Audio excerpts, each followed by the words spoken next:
Ele, ele é meu chefe no LabTrans. Ah, ele é professor ali de algum departamento? Não, ele Não? só é expert na área. Ah, então tá bom. Então tá lindo. Então é melhor ele falar primeiro mesmo e tá tudo certo. Deixa eu ver aqui. SB Trader. Eu não sei se ele tá trabalhando ali com a galera ainda, mas tem aqui, a empresa existe ainda. SB. SB Trader. Deixa eu botar aqui o link. Isso aqui é a empresa deles. Fica ali em São José, cara. Se mandar um currículo, alguma coisa assim, né? Ah, certo, SB Trader. Legal, vou anotar. É da galerinha aqui que fez economia. A galera Te fez formou, te formou quando, professor? na UFSC, eu me É. formei em 2008. Ah, Julho de 2008. mas daí nem existia RI na época, né? Não, tava na discussão de criar o projeto do curso de RI e fazer a reforma do currículo, que foi o currículo de 2009. Uhum.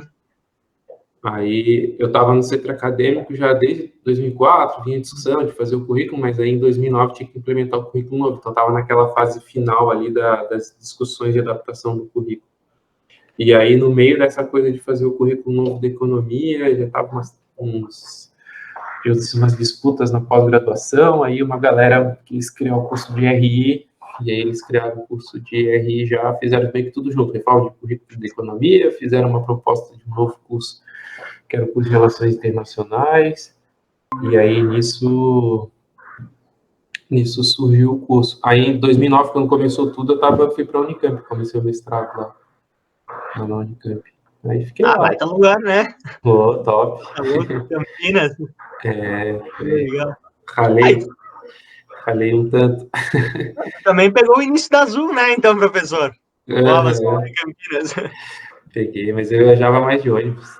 Ah, tá. Estudante, né? Estudante. De novo, né? Vamos todos. Boa tarde, pessoal. Tudo bem Boa aí? tarde, professor. Boa Boa tarde. tarde, Boa Rafael. tarde.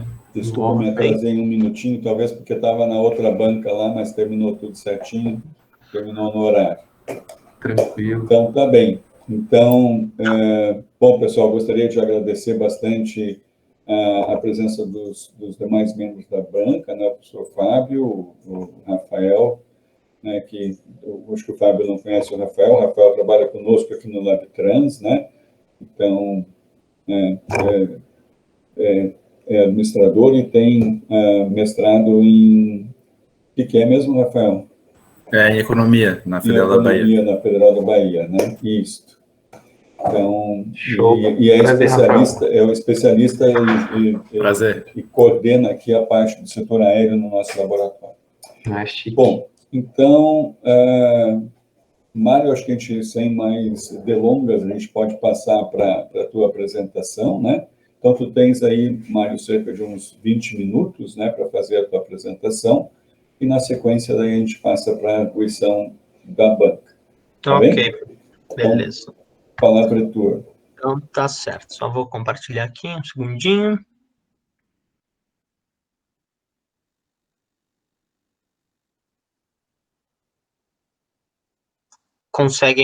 Todo mundo consegue ver? Tá certo, então. Bom, gente, primeiro, boa tarde. Queria agradecer à banca por terem aceito o convite de participar dessa defesa, ao SEABRA. Muito obrigado, professor, por ter me orientado nesse processo. E o meu TCC, então, é sobre o comportamento histórico econômico da aviação civil brasileira, com a objetivação específica do estudo da estratégia da Azul de ganho de mercado no ganho de mercado doméstico, né? O trabalho, essa apresentação vai estar dividida primeiro nos objetivos, que é o próximo slide, alguns slides que vão relembrar a análise de fatores históricos e econômicos, também políticos, tanto globais quanto domésticos, que podem ter, que auxiliam para explicar essa parte do desenvolvimento do setor da aviação civil até os dias atuais. E, por fim, se passa a análise da estratégia da Azul. Muito bem, o trabalho, então, ele é, primeiro, ele versa sobre o processo de desenvolvimento do setor aéreo doméstico regular, né?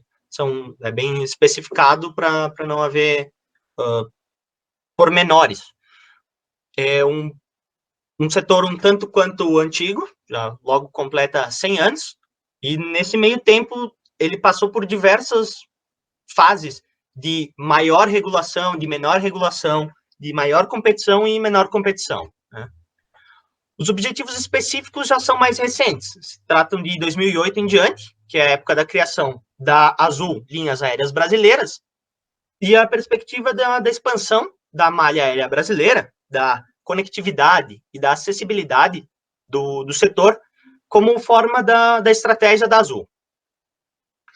Muito bem, então, os fatores históricos econômicos, passando por cima, a existência do setor, que ele foi criado em 1927, 2 empresas estrangeiras, que é o único caso que isso foi permitido no Brasil, foi ali no ano inicial, uma empresa alemã e uma empresa francesa começaram a operar linhas aéreas regulares, e também o ano indica a criação da Varig, Aviação Aérea Rio-Grandense, a primeira empresa brasileira e, por muito tempo, uma das maiores do país.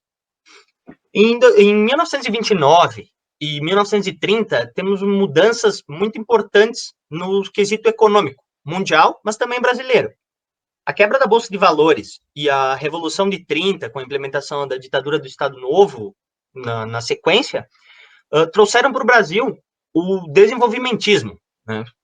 As crises do liberalismo, tanto político quanto econômico, provocaram mudanças na parte do governo, a parte do Estado interferir na economia. 39 a 45 tem a Segunda Guerra Mundial, que, querendo ou não, afeta toda a demanda e oferta de setores não bélicos, né? A aviação civil não foi tão desenvolvida nessa época, mas a aviação como um todo, e militarmente, sim. Em 1942, então, na metade da guerra, o Brasil entra, se passa a fazer parte dos aliados, e ocorre, nesse período, uma desgermanização por parte do governo brasileiro. Há perseguição a italianos e alemães, entre eles, por exemplo, o fundador da Varig, que tem ligação com o Partido Nacional Socialista Alemão, né? Então, ele é expurgado do Brasil, e a Varig passa a ser controlada mais de perto pelo governo, né? Afinal, ela tinha esse envolvimento, digamos, com a Alemanha. Ainda na década de 40, da metade de 40 em diante, então, tem a expansão do setor, muito ligada por causa da guerra, por causa dos equipamentos sobressalentes, dessas aeronaves militares que estavam no Brasil, tanto por parte do governo brasileiro, né, mas também da parte do governo americano. Afinal, o Brasil se aproximava, é o país mais próximo do cenário africano e europeu. É o mais fácil de cruzar o oceano. Então, nesse sentido, começou a expansão do setor muito grande. Tanto que em 1950 ocorre o recorde de empresas no setor, né? São 22 companhias aéreas domésticas, e isso levará um problema para a década seguinte, mas só para situar, geopoliticamente, a gente estava já no período da Guerra Fria, com muita influência, né, o soft power americano e soviético. Em 1955, um ponto muito importante para a parte da infraestrutura é o plano de metas do governo da época. Já não era mais uma ditadura, já era um governo democraticamente eleito. Ele via a infraestrutura, os gargalos da infraestrutura, como o principal estrangulamento para o desenvolvimento nacional. Nesse plano de metas foi criado Brasília, foram feitas diversas rodovias e também investido, claro, no setor aéreo, embora com menor afinco. 1959 é um ponto importante, é uma inovação criada no Brasil, da ponte aérea. que Ponte Aérea Rio-São Paulo, que se formalizou como uma cartelização do trecho, em que tu comprando o ingresso, ou melhor, o ticket de uma empresa, tu podia viajar em qualquer outra das outras duas que faziam parte dessa ponte aérea, né? Havia 3 empresas, tu comprava de uma empresa, tu podia embarcar a qualquer hora em qualquer avião, desde que fosse na ponte aérea. Isso é uma inovação brasileira que tornou a ponte aérea Rio-São Paulo uma das principais ligações do mundo. Na década de 60, com um recrudescimento das liberdades, tanto econômicas quanto políticas, passa-se a lidar com o problema da competição predatória, muito em relação do excedente de guerra, que já também se fazia obsoleto. Então, o governo precisou interferir nesse sentido, né, com subsídios, mas também foram feitas conferências de aviação. A primeira, então, em 1961, ela já trata dessa regulação da competição, porque havia muitos processos de falência. Em 1950, tinha 22 empresas, em 1955, grande parte já tinha falido, né? Então, isso para o serviço para os clientes não era proveitoso nesse sentido. Em 63, tem a segunda conferência e uma incipiência também da divisão do mercado entre empresas domésticas e empresas regionais, que só vai ser completado na década seguinte, mas, enfim, o pontapé inicial ocorre em 1963. Em 64 tem o início do regime militar, né, ainda com a manutenção de um caráter desenvolvimentista, ou seja, a intervenção do governo na economia se mantém, muito também na parte da infraestrutura, né, com diversas obras de tamanho relevante, e tem também a parte da intervenção política, né? Por exemplo, em 1965, por arbítrio do governo, ocorre a cassação da Pan Air, que era uma empresa americana, e era entendido pelas Forças Armadas que havia o soft power, ou seja, a influência do governo americano por trás, e não era bem visto pelo setor nacionalista brasileiro, né? Então, houve a cassação da Pan Air, na época, a maior empresa do Brasil. Em 68 tem o novo Código Brasileiro do Ar, sendo que o primeiro data da década de 30, e nesse ínterim passou a haver aeronaves a jato, novas questões de infraestrutura, e, enfim, o código foi refeito em 1968, que é o mesmo ano também do início do milagre econômico, um robusto crescimento do PIB brasileiro, né? E é importante essa parte porque o setor de aviação civil, né, ele sofre a relação da variação de renda para com a variação da demanda é muito alta. Nesse caso, uma variação de R$1 na demanda resulta em R$3 desculpa, R$1 do PIB resulta em R$3 na demanda do setor. Então, é muito importante esse crescimento do PIB a partir do milagre econômico para entender a expansão que ocorre nessa década. O milagre econômico dura até 73, né, por razão da primeira crise do petróleo, que aumentou a inflação em nível mundial, principalmente nos países desenvolvidos, sendo necessário que eles também elevassem juros. O crescimento do Brasil dentro do milagre econômico foi baseado nessa dívida externa. Então, aumentando os juros que os países desenvolvidos cobravam, aumentou também a dívida externa brasileira e a inflação. Então, a partir de 73, há ainda crescimento também considerado forte, mas não tanto quanto houve até então, que era sempre acima de 10%. Em 1975, um marco importante, que é a criação da Infraero, que é a empresa estatal de administração de aeroportos. Ela vai passar a controlar quase a totalidade dos aeroportos brasileiros. e principalmente a totalidade dos principais aeroportos brasileiros. Em 75, ocorre, de vez, por decreto, a divisão do mercado entre regional e nacional. Havia 4 empresas nacionais e 5 empresas regionais. O Brasil foi dividido nessas regiões e não havia uma competição entre as empresas. Na questão da regulação, então, chegou-se ao máximo, com também controle tarifário, com controle de entrada no mercado, né?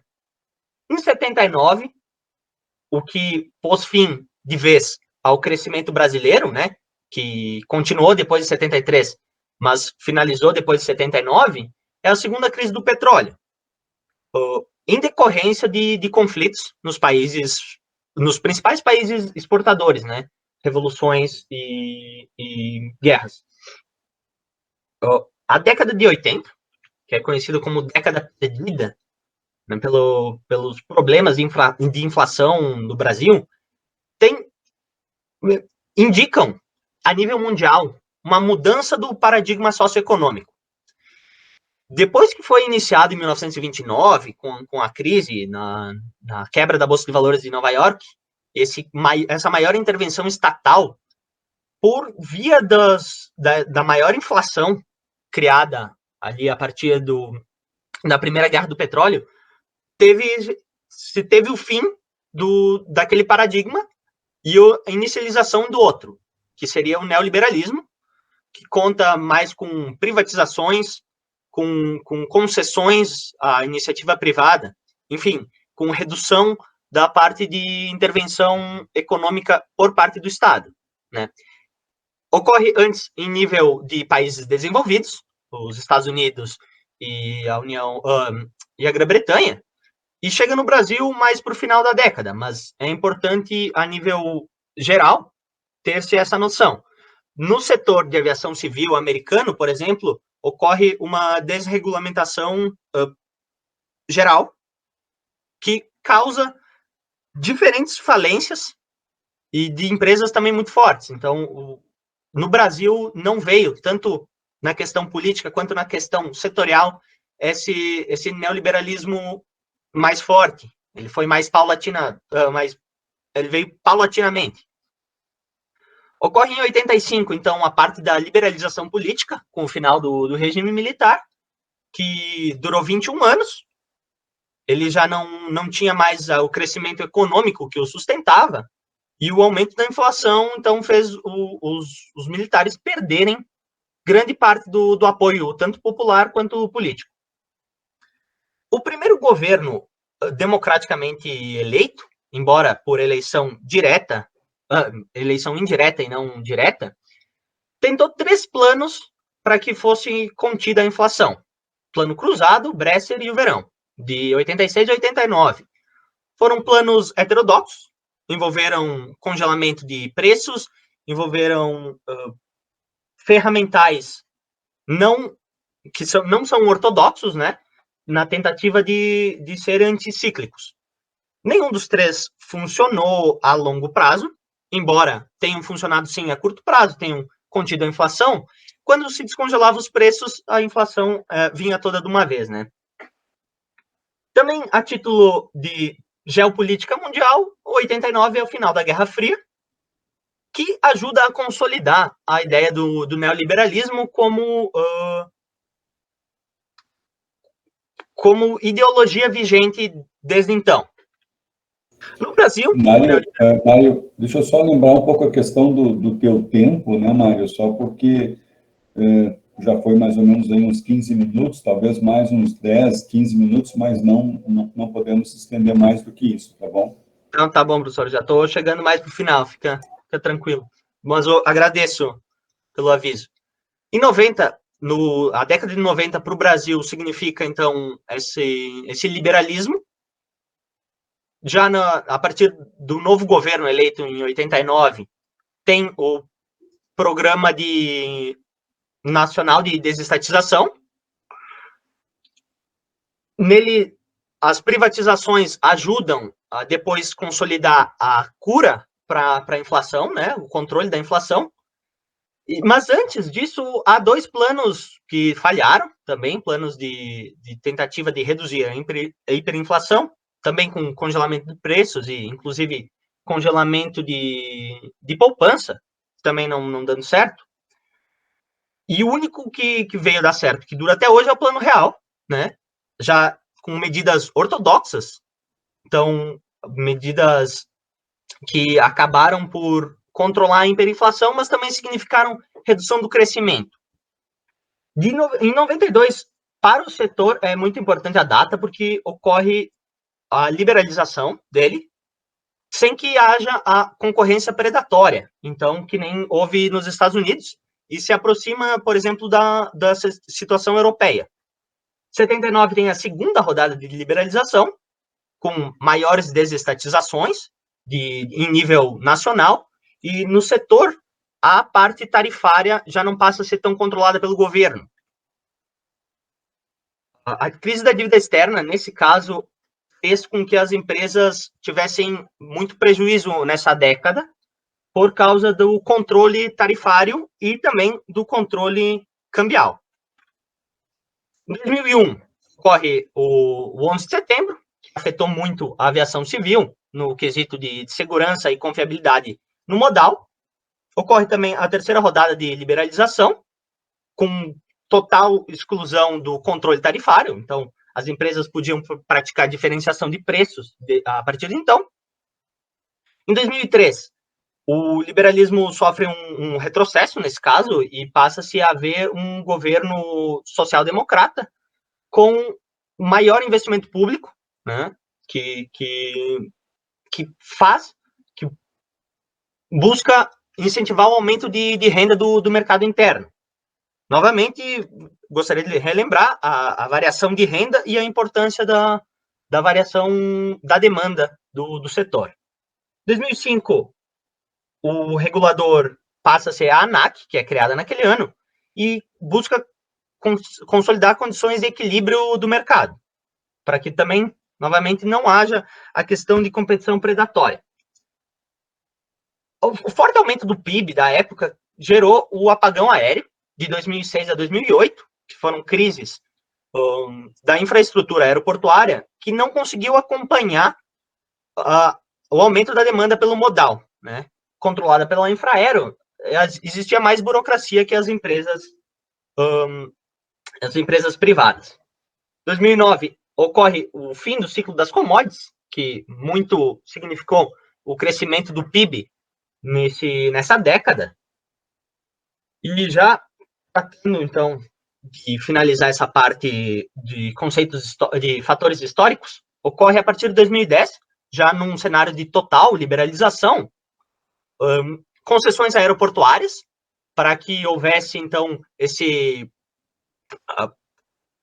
que houvesse a parte de adequação dos aeroportos para com a demanda que existia no modal, que cresceu 3 vezes nesse meio tempo, enquanto o investimento em infraestrutura não teve tanto aumento.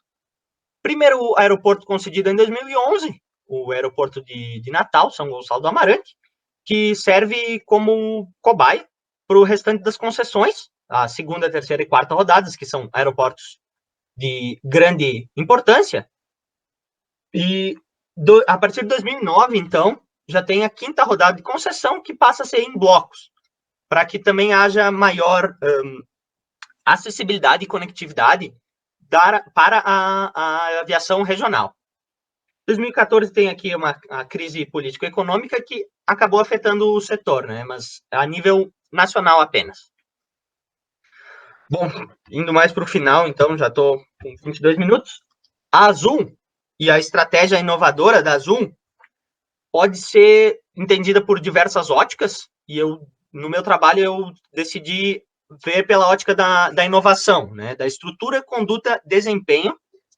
E a Azul foi criada em 2008 pelo brasilo-americano David Neeleman, que já tinha experiência no setor, havia criado diversas empresas na América do Norte, e viu no Brasil oportunidade de criação de demanda.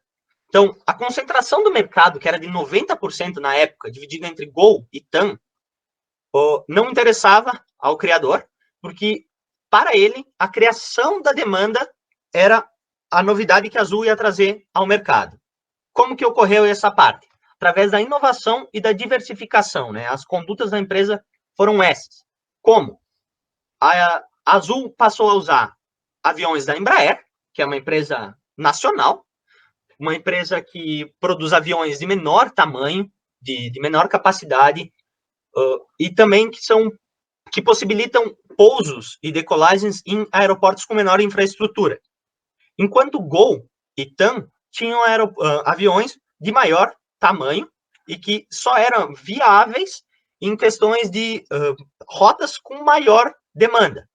A Azul, então, passa a criar a demanda em aeroportos de cidades menores, cidades medianas e interioranas, e conquista um mercado sem concorrentes nenhum, né? Na realidade, ela tem a concorrente, que é a Trip, e aí, a partir disso, ela se funde e quase a totalidade de suas rotas são operadas em situação sem concorrência. A Azul operava, em 2019, 80% das suas rotas sem concorrência nenhuma. Então, nesse sentido, ela também consegue fazer uma diversificação dos valores, já que ela oferece um produto inovador para o mercado, sem contar com a concorrência das empresas também bem consolidadas, Gol e TAM. Mas, enquanto isso, o market share da empresa cresce, ela já está na Bolsa de Valores e ela consegue agregar ao cliente... um segundo. Desculpa. Ela consegue agregar ao cliente um aumento da qualidade de serviço por aumentar a acessibilidade e a conectividade da malha aérea brasileira. Eu acho que é isso, senão vou me passar muito do tempo.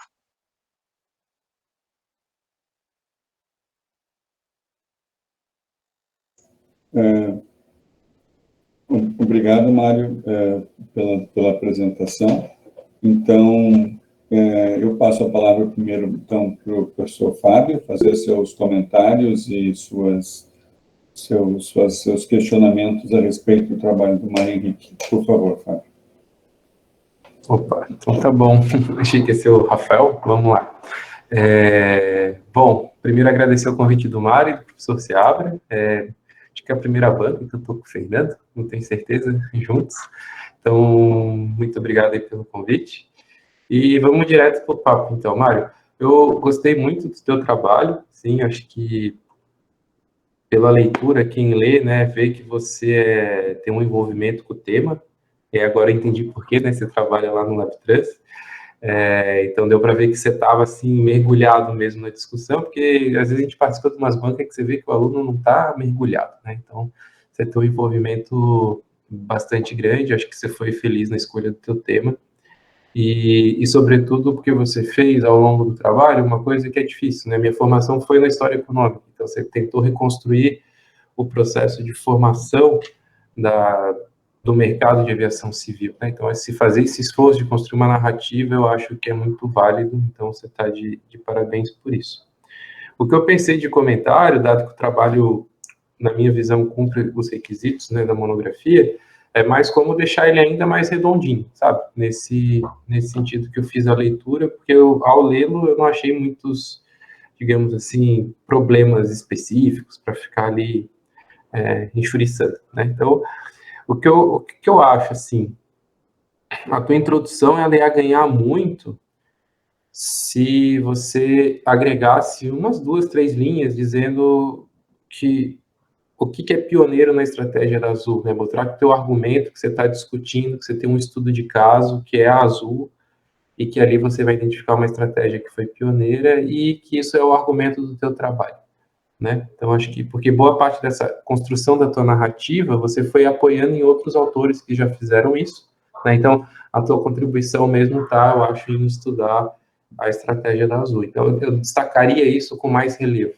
né?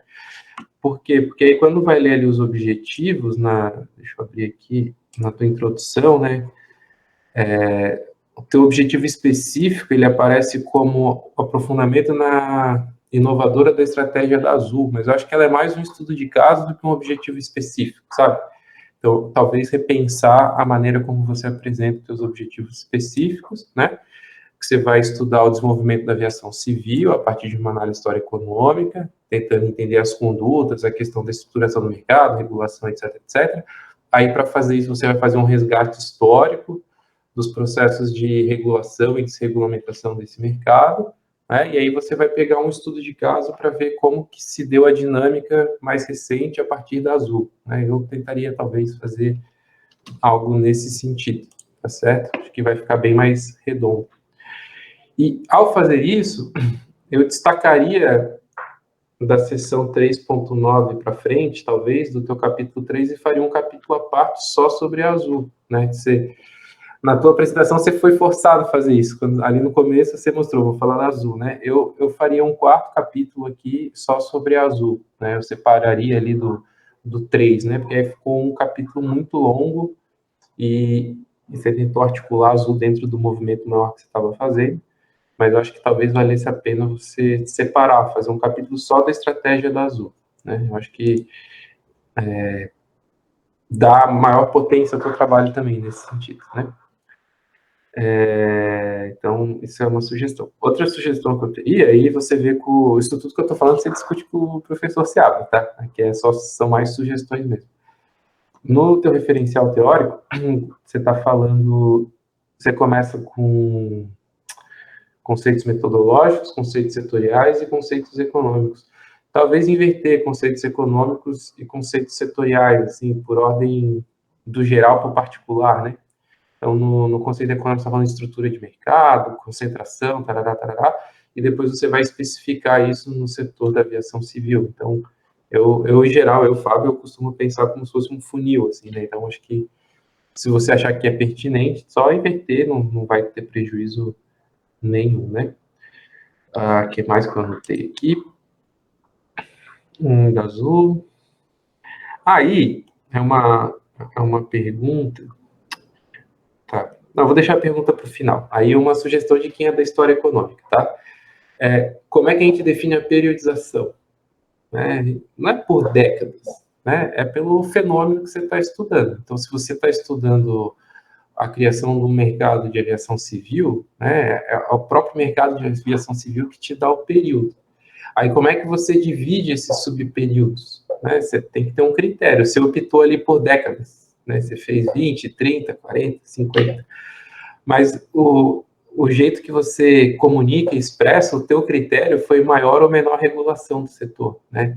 Destacando o processo de liberalização. Isso talvez mude as datas, né? Então, assim, porque eu fiquei, ao ler o trabalho, eu fiquei, pô, mas o que mudou tanto da década dos anos, né, primeira metade dos 2000 para os anos 90? Você só está mostrando que é um processo de liberalização, né, que foi ocorrendo em etapas, né, 1, 2, 3 etapas. Então, para outros trabalhos, não precisa fazer isso para tua monografia, não sei se você pretende seguir estudando esse tema, para o mestrado, alguma coisa assim.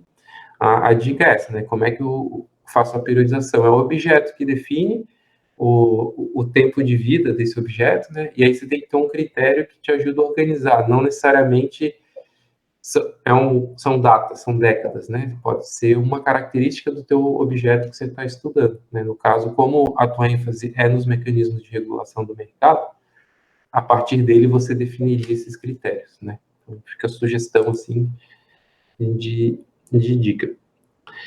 Ainda em lacuna, você aparece no teu texto, ali na página 22 por aí, apareceu na tua fala.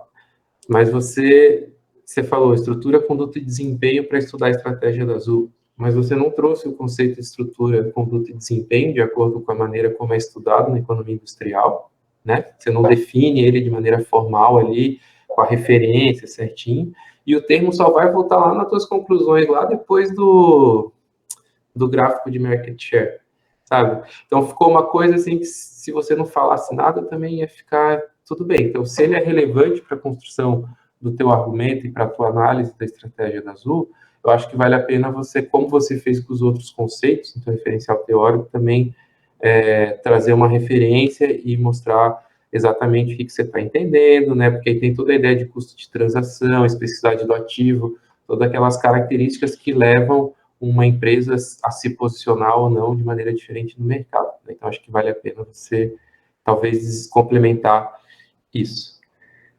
E aí, a minha pergunta, que eu acho que talvez valesse a pena, você pode falar um pouquinho, e dependendo do que você falar, talvez incorporar o trabalho, é que ao focar na Azul, né, você tirou também um pouco o protagonismo na TAM e da Gol, né? Então, assim, talvez fosse... Aí eu queria ver assim, o que marca, de fato, a diferença da Azul para a estratégia da Gol, sabe? Porque eu lembro que quando eu era mais novo, quando surgiu a Gol, ela surgiu como uma empresa que estava revolucionando o acesso aos voos, né? Então, eu como leigo, não sou especialista na área de aviação, né? A minha memória, quem faz uma ruptura com uma aviação de luxo para uma aviação mais popular foi a Gol, não foi a Azul, né? Então, assim, o que tem de fato de novo ali, né? Então, talvez fazer uma espécie de tabela, algo que ajudasse o leitor a pegar a particularidade, porque você fala no título, né? Como é que é o título mesmo que você colocou aqui? Pioneiro, né? Mas, assim, o que é o pioneiro? Entende? Então, essa é a minha pergunta para você. E, se você pretende continuar estudando, seria legal, dentro dessa história que você construiu, aí eu teria sugestões de coisas que você poderia, talvez, desenvolver mais para frente, né? A questão do financiamento desse setor, né? De onde é que veio o dinheiro, como é que o cara da Azul arquitetou todo o recurso para poder promover esse tipo de serviço, né? A base tecnológica, como estava articulado com alguns tipos de aviões que são produzidos no Brasil, né? E aí uma coisa que eu curto mais, que é como é que isso encadeia para dentro outras atividades, né? Uma ideia de dar algum tipo de dinâmica. Tá certo? Acho que era isso, parabéns. Gostei bastante do teu trabalho. Mário, por favor, pode responder. Sim. Muito obrigado, professor Fábio. Então, quando a Gol foi lançada em 2001, realmente ela trouxe inovação para o mercado brasileiro, já que ela era a maior empresa low cost, low fare da época, né? Ela conseguiu se manter dentro dessa política por alguns anos. Nessa época também ocorreu a falência de diversas empresas de legado, né, as empresas tradicionais do Brasil, Transbrasil, VASP, Varig, né? E a Gol, comprando, por exemplo, a Varig, ela teve um aumento dos custos que ela não permitiu a ela se manter dentro dessa política de low cost, low fare. Ela ainda manteve um pouco o low cost, mas ela não manteve o low fare, né? Ela não manteve o preço das passagens barato para a população.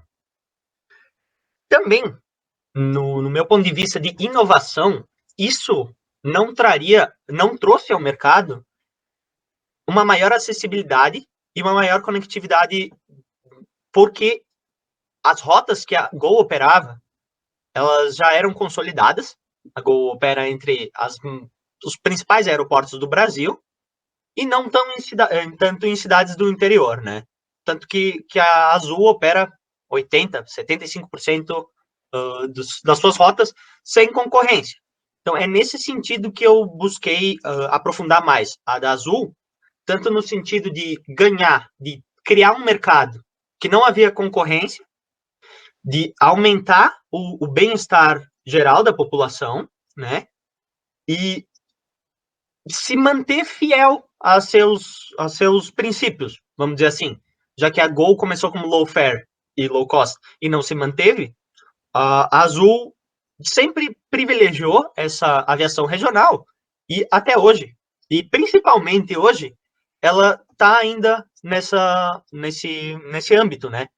Inclusive, se o meu trabalho continuasse até 2022, que era o que eu gostaria que eu tivesse feito, mas aí com a pandemia eu ia ter que ter escrito mais 100 páginas, eu chegaria à parte da criação da Azul Conecta, que é uma empresa subregional da Azul, que opera voos assim, mais interior ainda, né? Então, nesse sentido, para o bem-estar da população em geral, eu vejo a inovação da Azul como mais proveitosa que a da Gol.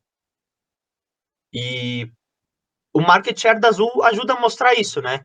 A Azul não tem as passagens mais baratas, mas a diversificação da empresa permite a ela cobrar passagens mais caras, afinal, ela voa, por exemplo, Caxias do Sul, Campinas, e tu não encontra essa opção nas outras empresas, né? Então, dependendo se tu vai, dependendo para o que tu usa o modal aéreo, a Azul acaba sendo vantajosa e lucrativa, mesmo com a aviação regional, que no Brasil nunca teve tamanha relevância. Fechou, valeu. Ok, então, obrigado, Fábio. Passamos, então, aos comentários do Rafael, agradecendo mais uma vez a participação, né? É bom ter esse mixing, né, mais profissional e acadêmico, né? Acho que isso é uma boa experiência. Rafael, por favor, a palavra é tua. Boa tarde a todos. Estão me ouvindo? Só para garantir, né? Beleza. Primeiramente, parabenizar, né, o Mário pela apresentação, pelo trabalho. Eu gostei bastante de ter lido. Realmente, eu trabalhando no setor aéreo, né, estando apaixonado por essa área, mesmo assim, eu ainda nunca tinha visto um agregado de informações realmente levantando o histórico desde ali 1920, por exemplo, né, e com alguns detalhamentos, achei bem legal ter essa parte, né, e realmente parabenizando ali junto com o professor Fábio, né, nesse sentido. Eu tenho também algumas ponderações e sugestões, né, para o trabalho. Só vou pegar aqui também, primeiramente, né, concordo com o professor Fábio, eu acho que quando eu estava lendo o capítulo 3, ele não faz uma distinção muito entre a questão análise socioeconômica, a histórico-econômica, que está muito bem escrita, para a conexão com a questão da Azul, né, que seria meio que um detalhamento dessa análise histórico-econômica que você queria focar. Então, acho que vale a pena não ser uma subseção ali a partir do 3.8, e sim um capítulo 4, eu acho que seria interessante. Assim como também, aí, essa observação eu não tinha notado, né, eu tive agora com a fala do professor Fábio, justamente era interessante também ter os conceitos econômicos antissetoriais. Acho que seria também interessante, que ficaria bem legal para o trabalho. Eu fiz algumas anotações para mandar depois para o Mário, tá, Seabra, para mandar para vocês dois, né, caso tenha interesse, mas é mais, tipo assim, alguns conceitos pequenos e até algumas questões que eu fiquei na dúvida. Por exemplo, tem os momentos que tu comenta de Blue Jet. Eu acho que talvez tu estava falando de JetBlue, né? Da empresa JetBlue. Eu acho que 2 ou 3 vezes aparece Blue Jet. Aí eu acho que era JetBlue, tá? Nos conceitos setoriais, tá? Como tu tá focando na Azul e realmente esse diferencial da Azul foi focar numa diversificação da malha, né? Tendo regional, subregional e até as ligações com hubs capitais, que ela está ao mesmo tempo ganhando mercado na margem do regional, mas está ao mesmo tempo brigando com Gol e Latam por fatia do mercado nas grandes rotas, né?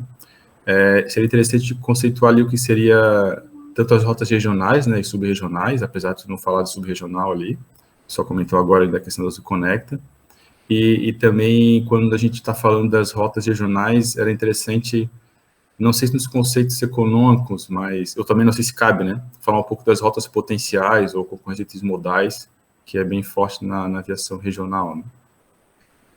Aí só, antes de comentar, continuar aqui, né, só continuando o tema ali que o professor Sábio falou, bem interessante, a diferenciação entre a Gol e a Azul, né, ao meu ver, né, a Gol realmente ela entrou como novidade de low cost, né, ela é uma low cost, essa era uma novidade que estava iniciando na Europa e aqui nos anos 2000 ela entrou no mercado brasileiro com essa opção de ter tarifas mais viáveis para as grandes rotas, né?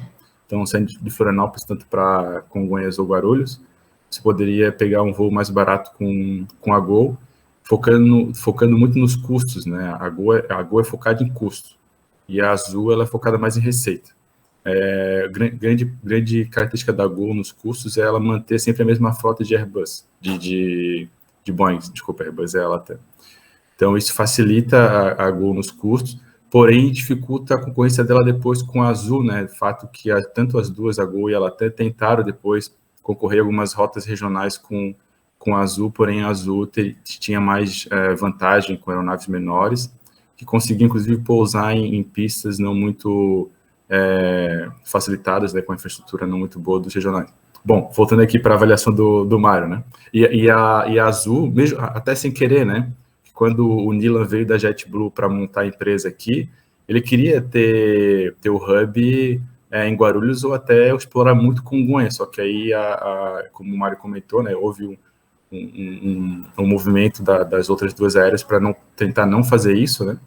Em contrapartida, eles viram um potencial aí a partir de Campinas, fazer esses voos mais diretos, mais regionais, né? Fazendo sub-hubs, vamos dizer assim, né? Em Cuiabá também, e conseguiram elevar muito essa malha, buscando bastante margem, né? Porque essa aviação regional, o ticket médio é muito maior do que as rotas com maior concorrência. Bom, aí só no capítulo 3 ali, né? Eu sugiro que era interessante acrescentar, quando tu fala da Azul, tu comentou já respondendo uma pergunta do professor Fábio, da menção da Azul Connector, né? Eu achei interessante mencionar mesmo que pode ter muitas páginas, né? Mas talvez aí tu comenta nas considerações finais, né? De sugestões de melhoria e tal, nesse sentido. Talvez a Azul Connector não precisaria entrar muito fortemente no assunto, mas era importante tanto para a Azul quanto para o desenvolvimento histórico do setor ali que tu faz, citar um pouco da questão dos acordos de CMS para a aviação regional, porque isso foi bastante importante, né? Rotas que hoje só existem por causa dos acordos de CMS, né? E são muitas rotas ao redor do Brasil, Rio Grande do Sul, Santa Catarina, Paraná, São Paulo também tem acordo com algumas ICMS, que eu sei de Bahia tem, Piauí tem. Então, é interessante ter algum tipo de avaliação e mostrar nesse seu trabalho do capítulo 3 a importância e como se dá em geral essa coisa do ICMS aí para promover algumas rotas de aviação regional, né? Por exemplo, essa nova que a gente tem aqui de Concórdia Campinas é uma que é fortemente influenciada por uma tarifa baixa, né? Porque aí senão ela não teria condições de ter esse tipo de rota. Eu acho que era isso, Mário, professor Seabra, professor Fábio, quis focar bastante nesses pontos aqui, principalmente da questão do ICMS, que vale a pena, e dos capítulos, né, também, que o professor Fábio já mencionou. Então, acho que parabéns de novo, tá, Mário? Principalmente por esse capítulo 3 aí, que está muito legal mesmo. Fiquei bem feliz de ler ele.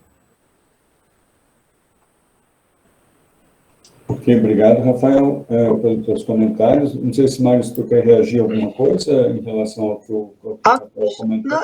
Eu gostaria, Rafa, de ter podido me adentrar mais na questão da Azul Connect, que, assim, a aviação subregional é muito interessante, né?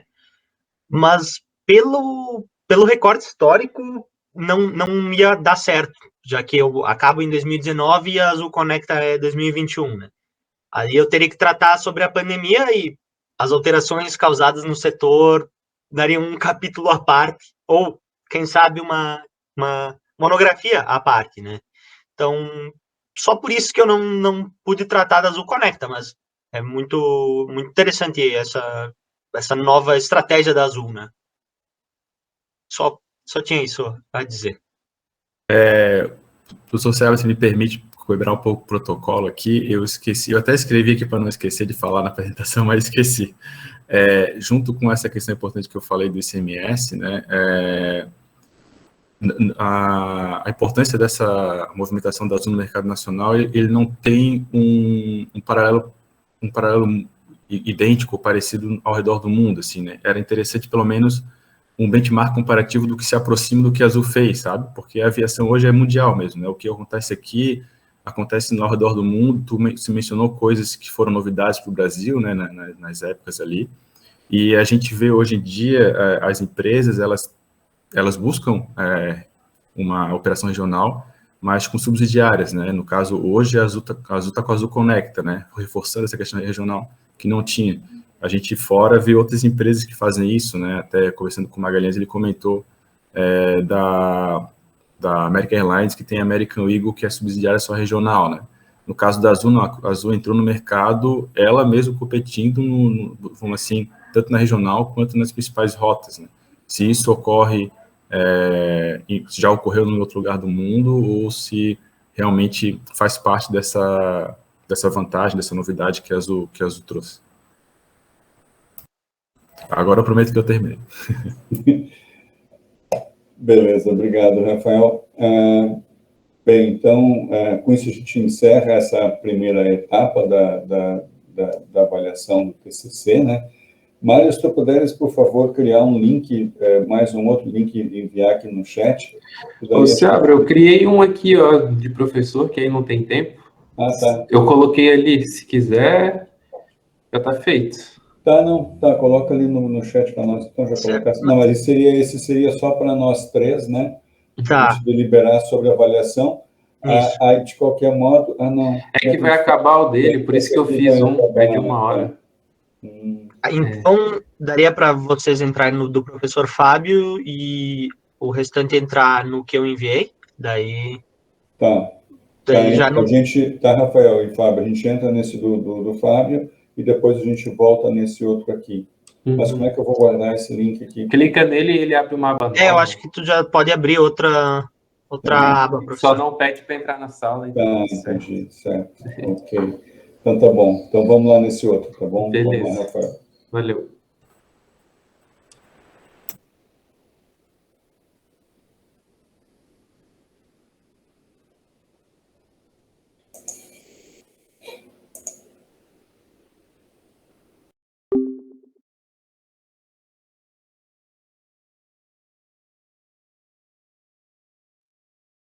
Fala, gurizada! Ihu! Muito bom!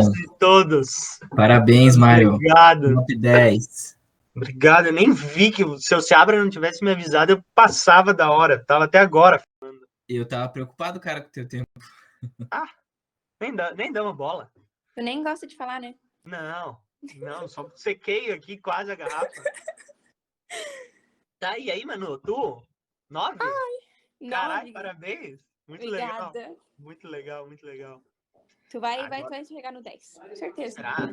O Mário não saiu a nota ainda, estamos esperando. Vamos ver. É um período de apreensão, mas... Mas, ó, o pior já foi. Vai passar. Não, mas o pai quer falar. Meu Deus. Oi? 10? Tá bom, pai. Tá, valeu. Beijos. Vamos ver. Eu entrei o Fábio entrou e a gente ficou uns 10 minutos conversando sobre